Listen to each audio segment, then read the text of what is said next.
আল্লাহ রাব্বুল আলামিনের কাছে দুনিয়ার অন্য কোনো ধর্ম, অন্য কোনো আদর্শের কোনো মূল্য নেই।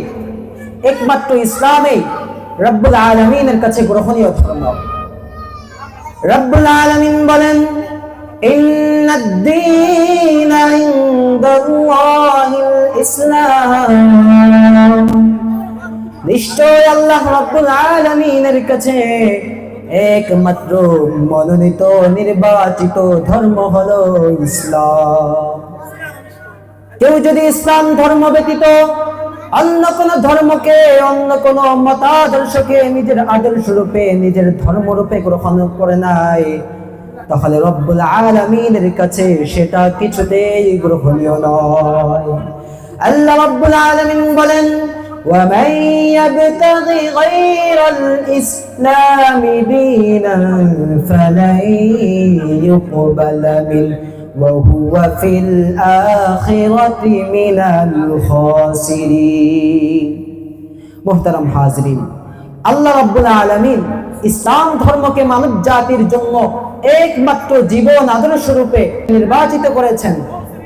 বলে আল্লাহ রাব্বুল আলামিন আখিরি পয়গম্বর হিসেবে আকায়ে নামদার হযরত মুহাম্মদুর রাসূলুল্লাহ সাল্লাল্লাহু আলাইহি ওয়াসাল্লামকে শেষ নবী হিসেবে পাঠিয়েছেন।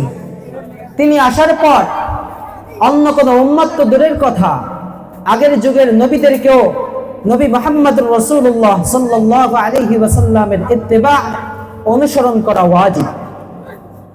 আল্লাহর হাবিব সাল্লাল্লাহু আলাইহি ওয়াসাল্লাম বলেন, লাউ কানা মূসা হাইয়ান বাইনা আযহুরিকুম মা হাল্লালাহু ইল্লা আইয়াত্তাবিআনি, যদি মূসা আলাইহিস সালাতু ওয়াস সালাম তোমরা সাহাবায়ে কেরামদের যুগে আল্লাহ রাব্বুল আলামিন হযরতে মূসা আলাইহিস সালাতু ওয়াস সালামকে পাঠাতেন, তাহলে নবী মূসার জন্য আমি নবী মুহাম্মদুর রাসূলুল্লাহ সাল্লাল্লাহু আলাইহি ওয়াসাল্লামের ইত্তিবা অনুসরণ করা ওয়াজিব।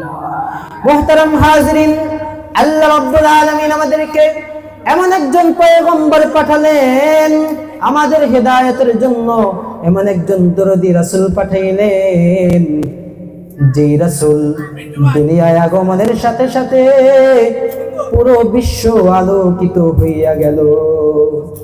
আল্লাহর হাবিব সাল্লাল্লাহু আলাইহি ওয়াসাল্লাম উম্মতে মুহাম্মাদীকে এমন কিছু আমল শিখিয়ে দিয়ে গেছেন, উম্মতে মুহাম্মাদের মাঝে এমন কিছু আদর্শ রেখে গেছেন, যে আদর্শের উপর আমল করলে, যে আদর্শকে মেনে চললে, যে আদর্শকে অনুসরণ করলে, অনুকরণ করলে বান্দার দুনিয়ার জিন্দেগিটাও সফল কাম হয়ে যাবে, আখিরাতের জিন্দেগিটাও সফল কাম হয়ে যাবে।